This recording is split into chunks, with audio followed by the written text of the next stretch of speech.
Welcome to the Daily Plunge. We are in the book of Deuteronomy, chapter 29, verses 1 through 15, as Moses is delivering the terms of the covenant, he says. This is the deal that God is striking with them. And what's the basis for the deal, right? Moses says, he summons all of them. He says, your eyes have seen, you've been an eyewitness to what the Lord has done. What he did to Pharaoh, this great and powerful ruler and empire, to all his officials, what he did to the whole land. With your own eyes, you saw great trials, tribulations, things that the Egyptians suffered, but also that they themselves suffered.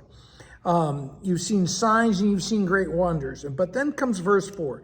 But to this day, the Lord has not given you a mind that understands, or eyes that see, or ears that hear. Now, what does that mean? Did they not see? Remember what the temptation was to Eve. If you'll eat of this tree, you'll be like God, knowing the difference between good and evil.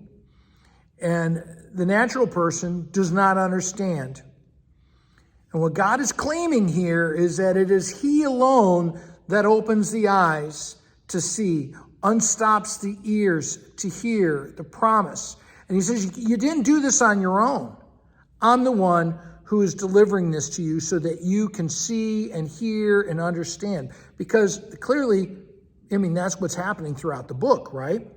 Goes on, yet the Lord says, during 40 years, I led you out in the wilderness, and your clothes didn't wear out. Your sandals didn't wear out.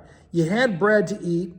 You had something to eat, even though you didn't have bread or wine. And I didn't give you wine so that you might know that I'm the Lord your God. Maybe that's something to do with the fact that if they were half in the tank all the time, drunk, they wouldn't recognize what God was doing. And then he says, when you reached this place, Sihon and Og, these two great giant kings came out against you. And we took their land because the Lord went with us, right? And we gave it to our people as an inheritance. Okay, now we get down to verse 9. So heed this covenant. Walk in God's ways. So why? Why should we walk in God's ways? Because you'll prosper. Because God is the one who makes promises to us. All the world does is deceive and steal and kill.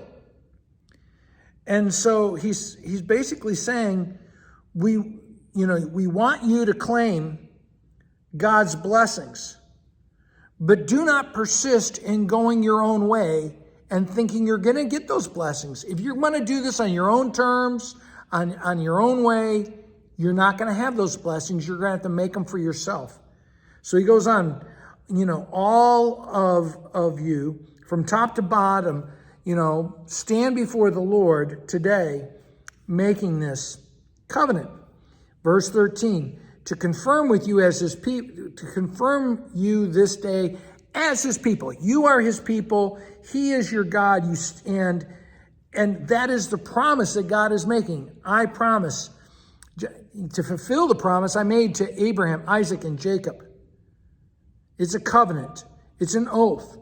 And I'm making it with you not because you deserve it, but because I'm giving it.